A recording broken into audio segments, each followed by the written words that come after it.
नमस्कार भक्तजनों। आज हम बात करने वाले हैं माता लक्ष्मी की महान परिक्रमा के बारे में। तो मित्रों, जो पत्नी अपने पति के साथ रात में सोती नहीं है, वह पत्नी है या स्त्रियां, यह बात कान खोल कर सुन ले, नहीं तो वह अपने सारे जीवन भर में पछताना ही होगा और पछतावे के सिवा उनकी जिंदगी में और कुछ नहीं होगा। उनको जिंदगी भर पछताना ही होगा जो स्त्री अपने पति के शयन कक्ष में नहीं जाती और उनके साथ लेटती नहीं है, उनसे दूर रहती हैं। वे स्त्रियां इस वीडियो को शुरू से लेकर अंत तक जरूर देखें। और कुछ ऐसी स्त्रियां हैं जो अपने पति को अपने पास सोने नहीं देती और अपने से दूर रखती हैं, अपने पति को अपने पास आने से रोकती हैं। उन स्त्रियों को जीवन भर पछताना होता है और उन्हें ऐसा पाप लगता है जो कि उन स्त्रियों को बर्बाद करके रख देता है। वैसे तो मित्रों, बताया जाता है कि पति और पत्नी को एक साथ में सोना चाहिए, लेकिन मित्रों, आप अभी सभी यह बात सुनकर बड़े आश्चर्य में पड़ जाएंगे कि पति पत्नी को क्या कोई जरूरी है कि एक साथ में सोएं? मित्रों, क्या कोई जरूरी है कि पति और पत्नी को एक साथ ही सोना चाहिए? चलिए, इस बारे में मैं आप सभी को एक कथा के माध्यम से बताऊंगी कि पति और पत्नी को एक साथ क्यों सोना चाहिए या नहीं सोना चाहिए। वह स्त्रियां जरूर से जरूर इस वीडियो को देखें जो अपने पति को अपने से दूर रखती हैं और अपने पास नहीं आने देती हैं। उन पति उनके पास जाता है तो वह स्त्रियां अपने पति को खरी खोटी सुनाती हैं, भला बुरा कहती हैं, बहुत ही गालियां देती हैं। तो आज हम इस वीडियो के माध्यम से उन्हें कुछ बातें बताने वाले हैं। जो स्त्री अपने पति को अपने पास आने नहीं देती, उनको एक बहुत बड़ा पाप लगता है। एक बार की बात है, उत्तर प्रदेश में एक सवाभावमान नगरी थी। उस नगर में एक छोटा सा जंगल था और उस जंगल के बीचों बीच में एक छोटा सा तालाब था। तालाब के किनारे छोटे छोटे पेड़ थे और वहां पर पंछियों की गुनगुनाहट पूरे जंगल में सुनाई दे रही थी। उस छोटे से तालाब के किनारे एक छोटा सा घर बना हुआ था। उसे घर में एक किसान और उसकी पत्नी रहा करते थे। एक किसान को एक बेटा और एक बेटी थी। किसान की पत्नी देखने में बहुत ही सुंदर लगती थी। अगर किसान की पत्नी के घर पर कोई भी पुरुष आ जाता था तो उस पुरुष की नजर उस किसान की पत्नी पर गलती से भी नजर पड़ जाती थी तो वह पुरुष उस किसान की पत्नी पर मोहित हो जाता था। मित्रों, एक बार की बात है, संध्या हो चुकी थी और कुछ घंटे बाद रात्रि का तीसरा पहर चल रहा था। वह किसान रात्रि के तीसरे पहर में जंगल की ओर बढ़ता ही चला जा रहा था, जहाँ पर रात्रि में सभी व्यक्ति अपने अपने घरों में सोया करते थे। इस रात्रि में वह किसान न जाने क्यों जंगल की तरफ भागता चला जा रहा था और उसके चेहरे पर बिल्कुल भी डर नहीं था। ऐसा प्रतीत हो रहा था कि जैसे उस किसान को कुछ मिल गया हो और वह किसान उस घने जंगल की तरफ बढ़ता ही जा रहा था। वह चलते चलते गहरी रात्रि में चलता ही जा रहा था। तभी उसे दूर से एक झोपड़ी दिखाई दी। किसान उस झोपड़ी के पास पहुंचता है तो उस झोपड़ी के बाहर उसे एक बहुत ही सुंदर स्त्री दिखाई देती है। उस स्त्री को देखकर उस किसान के चेहरे पर एक हल्की सी मुस्कान उतर आती है और वह स्त्री किसान को देखती है और उसके चेहरे पर भी एक हल्की सी मुस्कान आ जाती है। तभी वह स्त्री कहती है, हे स्वामी, आज तुमने इतनी देर क्यों कर दी आने में?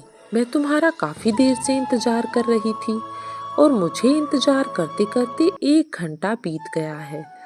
आगे वह स्त्री कहती है, हे स्वामी, अभी तो मैं यहाँ से जाने ही वाली थी, तभी मुझे किसी के पैरों की आवाज सुनाई दी तो मैं यहाँ पर चुपचाप खड़ी हो गई। तभी मुझे आप दिखाई दिए तो मैं आपको देखकर यहाँ पर रुक गई। आगे वह किसान कहता है, हे प्रिय, आज मेरी पत्नी को नींद नहीं आ रही थी तो फिर मैं उसको कह रहा था कि हे प्रिय, तुम सो जाओ, तो मेरी पत्नी मुझसे कहती है, ये स्वामी, न जाने क्यों मुझे आज नींद नहीं आ रही। तभी मैं अपनी पत्नी को अपने पास बुला लिया और उसे फिर मैंने अपनी बाहों में लेकर सुला दिया। और उसके बाद जैसे ही मेरी पत्नी सो गई, उसको छोड़कर मैं झट से घर से बाहर निकला और तुम्हारे पास चला आया। इसलिए आज मुझे आने में थोड़ा सा विलंब हो गया। तब वह स्त्री कहती है, हे स्वामी, आज मुझे भी विलंब हो गई थी, लेकिन मैंने सोचा कि आप आ गए होंगे। परंतु जब मैं यहाँ पर आई तो आप यहाँ पर आए नहीं थे, तो मैं सोच रही थी कि शायद आप आकर यहाँ से चले गए होंगे। तभी मैंने सोचा कि थोड़ा सा आपका इंतजार कर लूं। इंतजार करते करते मुझे 1 घंटा बीत गया। मैं जाने ही वाली थी, तभी आप मुझे आते दिखाई दिए और मैं यहाँ पर आकर रुक गई। तभी वह पुरुष आगे कहता है, हे प्रिय, चलिए अब हम दोनों झोपड़ी के अंदर चलते हैं। तभी वह स्त्री बोली, हाँ स्वामी, आप सच कह रहे हैं, इसलिए हम दोनों झोपड़ी के अंदर चलते हैं और अपनी जिंदगी का मजा लेते हैं।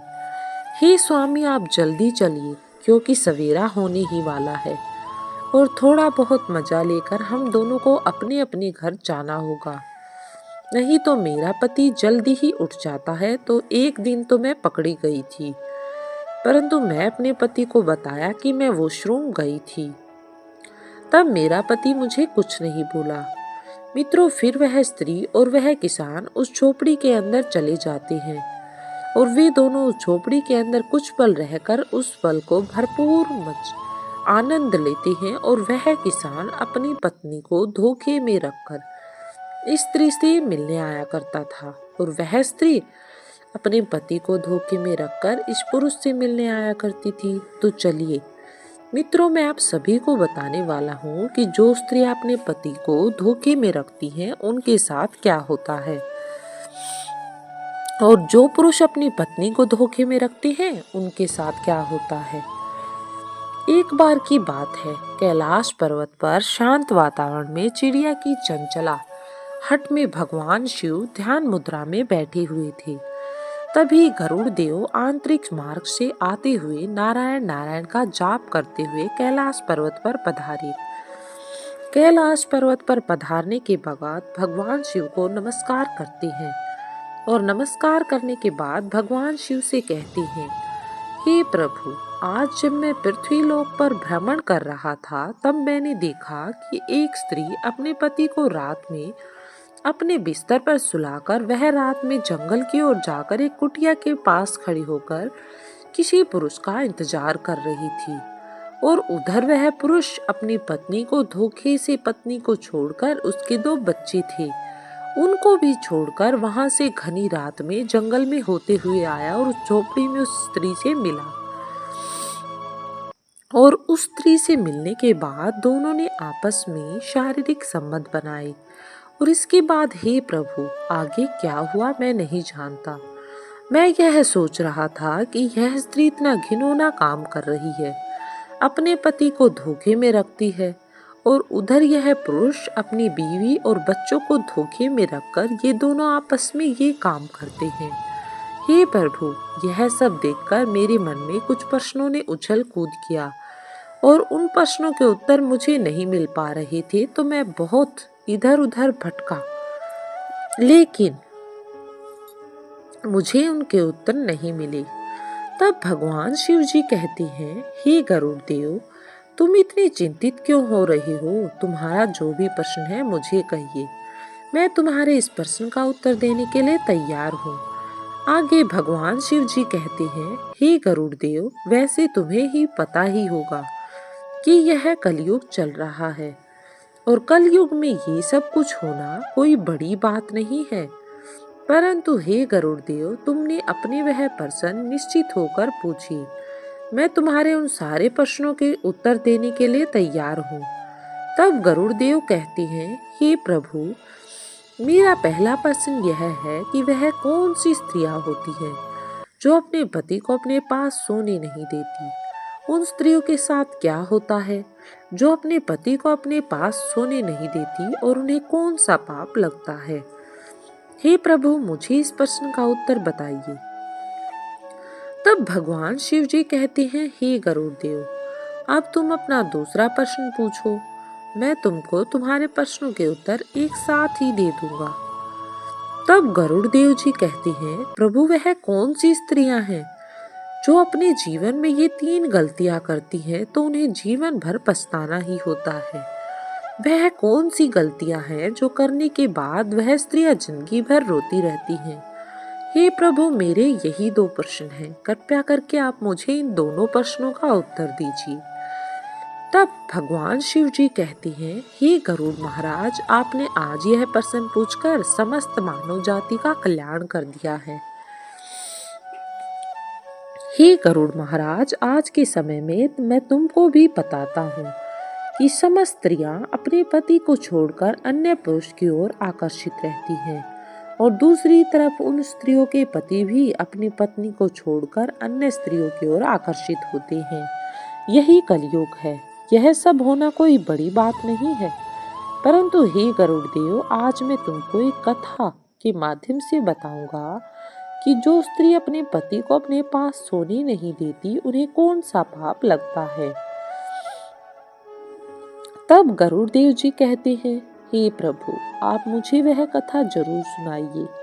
मैं उस कथा को सुनने के लिए बहुत ज्यादा उतावला हो रहा हूँ। तब भगवान शिव जी कहते हैं, हे गरुड़ देव, इस कथा को तुम शुरू से लेकर अंत तक ध्यान से सुनना। और मित्रों, आप सभी को शुरू से लेकर अंत तक इस कथा को सुनना होगा, ताकि पहले अभी तक आप लोगों ने, लेकिन उससे पहले यदि आप लोगों ने हमारे इस YouTube चैनल को अभी तक कमेंट नहीं किया है तो कमेंट बॉक्स में हर हर महादेव जरूर लिखें। तब आगे भगवान शिव जी कहते हैं, एक समय की बात है, एक नगर में बहुत ही साधारण जीवन जीने वाले एक व्यापारी रहता था, जिसका एक पुत्र था। उसका नाम था विक्रमादित्य। वह व्यापारी बहुत ही धनवान था। उसके पास बहुत धन था, क्योंकि वह व्यापारी अपने व्यापार में बहुत ज्यादा मेहनत करता और उस मेहनत के चलते वह व्यापारी बहुत धन इकट्ठा कर चुका था। उस व्यापारी किसानों का अनाज कम दामों में खरीदता था और अन्य बड़े व्यापारियों को ऊंचे दामों में उस अनाज को बेच देता। उस व्यापारी की जो एक पत्नी थी, वह देखने में बहुत ही ज्यादा सुंदर थी और वह व्यापारी अपने व्यापार से जो भी धन कमाता, पूरा का पूरा धन अपनी पत्नी के हवाले कर देता। और उसका जो पुत्र था, वह उसे बहुत प्रेम करता था। उसने व्यापारी ने अपने पुत्र को कुछ ज्यादा ही आजादी दे रखी थी, बहुत ही छूट दे रखी थी। वह अपने मन से जो भी करना चाहता कर लेता। तब व्यापारी ने अपने पुत्र को इतनी छूट दे रखी थी कि वह गलत संगत में पड़ गया और वह बर्बाद हो गया। कहते हैं ना कि अधिक आजादी से तो इंसान बिगड़ जाता है या तो इंसान बन जाता है। तो उस व्यापारी के पुत्र के साथ ऐसा ही हुआ। वह पुत्र बिगड़ गया। वह गलत लोगों के साथ रहकर गलत रास्ते पर जाने के लिए मजबूर कर देता है, क्योंकि ज्यादा आजादी पुत्र के लिए हानिकारक होती है। उस व्यापारी का बेटा, जिसका नाम विक्रमादित्य था, जुआ भी खेलने लगा। अपने पिता का धन जुए में उड़ाने लगा और वह अपनी माँ से झूठ बोलकर धन ले जाया करता था, जुए में हार जाया करता था। और तो और मित्रों, वह इतनी कम उम्र में अपनी काम वासना को शांत करने के लिए वेश्याओं के पास भी जाने लगा। और इस दिन कहीं से उस व्यापारी को खबर मिली कि तुम्हारा पुत्र अपनी हवस बुझाने के लिए वेश्याओं के पास जाता है और वह नशा पता भी करता है, वह तो जुआ भी खेलता है। और वह व्यापारी अपने मन ही मन में सोचता है, इसका खर्च बहुत ज्यादा बढ़ गया है, अब कोई उपाय करना ही होगा। फिर उस व्यापारी ने सोचा, अब मुझे अपने पुत्र का विवाह कर देना चाहिए, क्योंकि जब विवाह हो जाएगा तो घर में इसकी पत्नी आ जाएगी और जितने भी यह कारनामे करता है वह सारे के सारे भूल जाएगा। और जो यह वेश्याओं के पास जाता है तब इसकी पत्नी आ जाएगी, तो यह कहीं नहीं जाएगा। बस यही सब सोच विचार कर व्यापारी ने एक धनवान सेठ के यहाँ रिश्ता देखा। और उस सेठ की बेटी से अपने पुत्र, जिसका नाम विक्रमादित्य था, उसका विवाह कर दिया। विक्रमादित्य की पत्नी थी, उसका नाम था मोहिनी।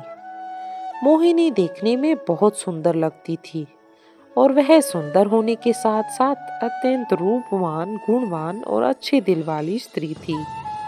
विक्रमादित्य शादी हो जाने के बाद घर में ही रहने लगा, क्योंकि उसकी पत्नी इतनी सुंदर थी कि वह अपनी पत्नी को छोड़कर कहीं नहीं जाता था और उन वेश्याओं को भूल गया था। कुछ समय बाद विक्रमादित्य के माता पिता वृद्धावस्था में पहुंच गए और बूढ़े हो गए। एक दिन ऐसा आया कि दोनों की मृत्यु हो गई और इस दुनिया को छोड़कर चले गए। भगवान शिव जी कहते हैं, हे गुरुदेव, तुम इस कथा को ध्यान से सुन रही हो ना? अब मैं जो बताने जा रहा हूँ वो पूरे ध्यान से सुनो। तब गरुड़ देव कहता है, हे प्रभु, मैं पूरे तन मन से इस कहानी को सुन रहा हूँ। कृपा करके आप कहानी को और आगे सुनाइए। तब भगवान शिव कहानी को आगे बताते हुए कहते हैं, हे गरुड़ महाराज, विक्रमादित्य की काम वासना शांत तो हुई, लेकिन उसकी जुआ खेलने की आदत नहीं गई और जुआ खेलते खेलते विक्रमादित्य की सारी संपत्ति लुट गई और वह जुए में पूरी संपत्ति हार गया। अब उसके पास बिल्कुल भी धन नहीं था और ना ही उसके पास कोई हुनर कि वह कहीं से भी धन कमा सके। उसके पिता ने जो भी धन कमा कर गया था, वह सारा धन वह हार गया। एक दिन उसकी पत्नी ने कहा, स्वामी, अब तो हमारे पास खाने के लिए भी कुछ नहीं बचा। तुम यहाँ के राजा के पास चले जाओ, वहाँ कोई नौकरी ढूंढ लो ताकि हम दोनों का गुजारा चल सके। भगवान शिव जी आगे कहते हैं, हे गरुड़ देव, समझने वाली बात है, अगर कोई व्यक्ति राजा के पास नौकरी मांगने के लिए जाता है तो राजा पहले उसे पूछता है कि तुम क्या कर सकते हो। अगर तुम्हारे पास कोई अच्छा हुनर हो तो तुम्हें नौकरी भी दे दी जाएगी या किसी कार्य पर रख लेंगे, और अगर उसके पास कोई हुनर ही नहीं है तो उसे बेकार आदमी समझकर निकाल दिया जाएगा। गरुड़ देव मनुष्य का ज्ञान ही उसकी पहचान होता है। विक्रमादित्य के पास इसमें से कुछ भी नहीं था, ना उसके अंदर कोई गुण था ना ज्ञान। उसके पास कुछ भी धन न था और ना ही कोई हुनर। इसलिए वह अपने जीवन के एक ऐसे मोड़ पर पहुंच गया जहां पर मनुष्य को केवल पछतावा ही होता है। विक्रमादित्य के एक पुत्र और एक पुत्री थी जिनका विवाह करना था। पैसों की बहुत ही जरूरत थी, पर विक्रमादित्य के पास तो एक फूटी कौड़ी भी नहीं थी और उसको अपना घर चलाने तक भी मुश्किल हो रही थी। विक्रमादित्य दाने दने के लिए मोहताज हो रहा था। विक्रमादित्य अपने शरीर की शक्ति पूरी तरह से बर्बाद कर चुका था। एक दिन विक्रमादित्य काम वासना भाव से अपनी पत्नी के पास गया। तब उसकी पत्नी बोली, इस संसार में इंसान का सबसे बड़ा सुख केवल काम वासना ही नहीं होता, बल्कि जरूरतमंद लोगों की मदद करना भी होता है। जो लोग काम वासना के चक्कर में अंधे हुए हैं वो बर्बाद हुए हैं। आगे विक्रमादित्य की पत्नी कहती है, हे स्वामी, अब मैं तुम्हें 3 गलतियां जो बताने जा रही हूँ उन्हें बहुत ही गौर से सुनना, क्योंकि मनुष्य ये 3 गलतियां कर बैठता है। कुछ लोग अनजाने में करते हैं तो कुछ जानबूझकर करते हैं। जो लोग यह गलतियां कर बैठते हैं वे बाद में पूरी तरह से बर्बाद हो जाते हैं। सबसे पहली गलती है जो अपने जीवन के शुरुआती दिनों में अच्छी शिक्षा और हुनर नहीं सीखती, तो अपने जीवन और करियर में कई तरह की दिक्कतों का सामना करते हैं। आपकी यही गलती आपको जीवन भर परेशान कर सकती है। दूसरी गलती है कार्यों को टालने की आदत। अगर आप अपने जवानी के दिनों में किसी भी काम को करने के लिए आनाकानी करते हैं तो उस समय का सही तरीके से इस्तेमाल नहीं कर सकते, तो ऐसा होने की वजह से आगे चलकर आपको अपने लक्ष्य को हासिल करने में काफी परेशानी हो सकती है। तीसरी गलती यह है कि संगत में रहना, अपनी जवानी के दिनों में गलत संगति में पड़ जाना और बुरी आदतों को लगा लेना आपको आने वाले समय में तरक्की करने से रोक देगा और आपकी बर्बादी की ओर ले जाएगा। और हाँ पतिदेव, सबसे जरूरी बात, सेहत का ध्यान न रखना। अगर आप जवानी के दिनों में अपना शारीरिक और मानसिक सेहत का ध्यान नहीं रखते तो समय में आगे चलकर कई बीमारियां भी हो सकती हैं। इसलिए सेहत का भी विशेष ध्यान रखना अति आवश्यक है। विक्रमादित्य की पत्नी विक्रमादित्य से आगे कहती है, हे स्वामी, तुमने तो अपने जीवन की शुरुआत ही गलत तरीके से कर ली, इसलिए आज हम लोगों को इस तरह की दिक्कतों का सामना करना पड़ा। अब मैं तुम्हारे साथ काम क्रीड़ा नहीं करना चाहती, तुम्हारे साथ ना सोना चाहती हूँ ना ही सुलाना चाहती हूँ। अब हम दोनों की उम्र भी आधी से ऊपर हो गई है। अब मैं सिर्फ भगवान की सेवा करना चाहती हूँ। भगवान हम लोगों की सहायता अवश्य करेंगे। अब यही समय है आत्मा को परमात्मा से जोड़ने का। यानी जवानी तक लोगों का जीवन ब्रह्मचारी होता है। ब्रह्मचारी के बाद लोग विवाहित जीवन में आते हैं। विवाहित जीवन में आने के बाद पुत्र की कामना करते हैं और फिर बूढ़े हो जाते हैं और फिर इस ब्रह्मचारी जीवन में वापस चले जाते हैं जहां से विवाहित जीवन में आए थे। इसलिए ब्रह्मचारी जीवन में जाना ही बेहतर है। जिस तरह युवावस्था को बर्बाद किया जाता है, उसी प्रकार से वृद्धावस्था नहीं करनी चाहिए। पूजा पाठ, भवन कीर्तन आदि करना चाहिए। मैं अपने आप को बर्बाद नहीं होने देना चाहती। अब तो तुम समझ ही गए होगे कि मैं तुम्हारे साथ काम क्रीड़ा क्यों नहीं करना चाहती और तुम्हारे साथ क्यों नहीं सोना चाहती। अब हम लोगों का केवल एक ही लक्ष्य है, अपने बच्चों का विवाह कर देना। तुम काम क्रीड़ा को भूलकर मेहनत पर ध्यान दो। एक दिन भगवान हम लोगों की जरूर सुनेंगे। तब भगवान शिव कहते हैं, हे गरुड़ महाराज, विक्रमादित्य की पत्नी ने सही कहा था।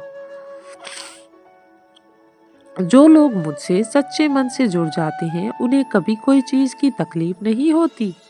फिर क्या था, उस औरत को एक बूढ़ी औरत मिल गई और वह बूढ़ी औरत जो थी अपना सारा धन संपत्ति विक्रमादित्य की पत्नी को दे देती है और उसी घर में रहने लगती है और कहती है, मेरे पास कोई पुत्र नहीं, तुम ही मुझे संभालो, मुझे तो 2 वक्त की रोटी मिल जाए इतना ही काफी है। और बूढ़ी औरत विक्रमादित्य के घर में ही रहने लगती है। विक्रमादित्य ने अपने दोनों लड़कों का विवाह कर दिया और हंसी खुशी पूरे परिवार में रहने लगा। भगवान शिव कहते हैं, हे गरुड़ देव, उस बूढ़ी के धन से विक्रमादित्य की बीवी का परिवार जो था उसमें सुधार तो आ गया। उसके घर में धन भी हो गया, परंतु विक्रमादित्य थोड़ा गलत मार्ग पर पहुंच गया। उसकी पत्नी ने उसके साथ सोने से मना कर दिया, काम क्रीड़ा करने से मना कर दिया। भगवान शिव आगे कहते हैं, हे गरुड़ महाराज, विक्रमादित्य दूसरे रास्ते पर निकल गया और जो व्यक्ति दूसरे रास्ते पर निकल जाता है, एक स्त्री के प्रेम के जाल में फंस जाता है।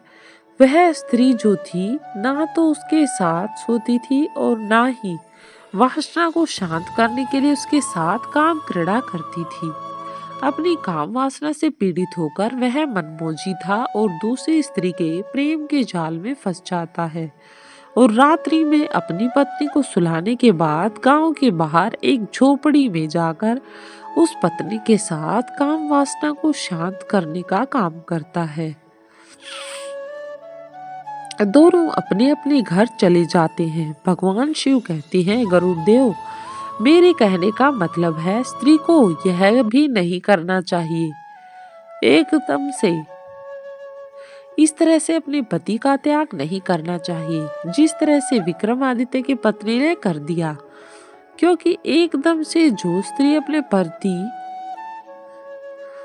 के साथ सोना छोड़ देती है और उसके साथ काम क्रीड़ा करना बंद कर देती है तो उसका पति जो है गलत रास्ते पर निकल पड़ता है।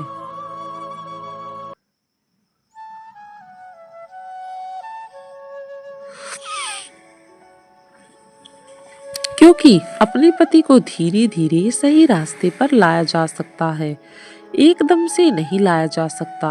अब मैं स्त्रियों के लिए 3 महत्वपूर्ण बातें बताती हूँ जो स्त्री को कदापि नहीं करनी चाहिए। नंबर 1, पति के साथ रात्रि में विश्राम करके उसके साथ सोना बिल्कुल बंद नहीं करना चाहिए, एकदम नहीं छोड़ना चाहिए। और जो स्त्रियां अपने पति के साथ रात्रि में सोने से इनकार करती हैं, वह पति जो है फिर दूसरी स्त्रियों की तलाश में निकल पड़ते हैं। इसलिए स्त्री को चाहिए वह अपने पति के साथ रात्रि में सोने को त्याग ना करे। नंबर 2, स्त्री को यह भी चाहिए कि अपने पति के साथ काम क्रीड़ा करना भी ना करे। जो स्त्री अपने पति के साथ काम क्रीड़ा नहीं करती, एकदम से उसे बंद कर देती है, तो पति व्यभिचारी बन जाता है और वह पराई स्त्री के साथ व्यभिचार करने लगता है। क्योंकि स्त्री जो है वह अपने पति को व्यभिचार करने से रोकती है। जो स्त्री अपने पति की सारी इच्छाएं पूर्ण करता है, एक दिन सही रास्ते पर ला करके उसे उखाड़ देता है, तो वह स्त्री उत्तम मानी जाती है। जो स्त्री अपने पति से शारीरिक संबंधों को त्याग कर देती है, वह स्त्री अपने पति के व्यभिचारी होने की दोषी कहलाने लगी। क्योंकि हर स्त्री को चाहिए कि वह अपने पति के साथ काम क्रीड़ा करे और पति की काम वासना को भी शांत करे, ताकि उसका भी पति पराई स्त्री के चक्कर में व्यभिचार ना हो जाए। स्त्री को चाहिए कि उनका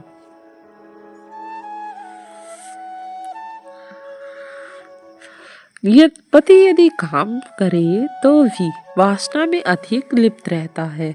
धीरे धीरे उसे सही रास्ते पर लाया जाए और उसे अच्छी अच्छी चर्चाएं सुनाई जाए, सत्संग करवाया जाए व भगवान की चर्चाएं चलती रहें। वह उसे लेकर के जाए ताकि उसकी दूषित बुद्धि में सुधार आ जाए और वह धीरे धीरे सही रास्ते पर आ जाए, भगवान का वचन कर पाए और भगवान का तप कर पाए। तभी पति पत्नी का जीवन सफल होता है। ऐसा नहीं है कि स्त्री तो भगवान की भजन में लिप्त हो गई है और पति व्यभिचार होने लगा है और पति को उसने शारीरिक संबंधों में त्याग कर दिया है, पति व्यभिचार के मार्ग पर पहुंच गया है। खुद स्त्री भगवान के भजन में लिप्त हो गई तो यह भी गलत है। क्योंकि पति पत्नी जो चाहते हैं वह जिंदगी रूपी गाड़ी के 2 पहिए हैं। एक पहिया जो होता है अगर रास्ते से बाहर निकल जाता है तो चलने में गाड़ी को झटका लगता है। इसलिए स्त्री को चाहिए कि हर तरह से अपनी पति की इच्छाओं का पूर्ण करते हुए उसे सही रास्ते पर ला करके खड़ा कर देना। और वह स्त्रियां इस समाज में सर्वश्रेष्ठ कहलाती हैं और अपने पति को गलत रास्ते पर जाने से रोकती हैं, व्यभिचार करने से भी बचा लेती हैं, ताकि अपने साथ साथ अपने पति का भी कल्याण करवाएं। भगवान शिव कहते हैं, हे महाराज, अब तो तुम जान गए होगे, जिस पुरुषों को आप देख करके आ रहे हैं उस झोपड़ी में स्त्री के पास जो काम जुड़ा है लिप्त है विक्रमादित्य ही था, जो स्त्री के शारीरिक संबंधों से बिल्कुल अपना मुंह मोड़ लिया था। ना तो उसके पास सोई थी और ना ही उसके पास काम क्रीड़ा करती थी। अपनी काम वासना को शांत करने के लिए विक्रमादित्य जो था वह पराई स्त्री के साथ व्यभिचार भी करने लगा था, जिसे आप देख करके आ रही हैं। गरुड़ महाराज अपने प्रश्नों का उत्तर जानकर बहुत प्रसन्न हो जाते हैं और नारायण नारायण का जाप करते हुए वहां से प्रस्थान करते हैं। तो मित्रों, आप सभी को यह कथा कैसी लगी कमेंट बॉक्स में कमेंट करके जरूर बताते आइएगा। और यह कथा पसंद आई हो तो वीडियो को लाइक कर देना और साथ में हमारे इस चैनल को यहाँ तक देखने के लिए सब्सक्राइब करें और वीडियो में लास्ट तक बने रहने के लिए आपका बहुत बहुत धन्यवाद।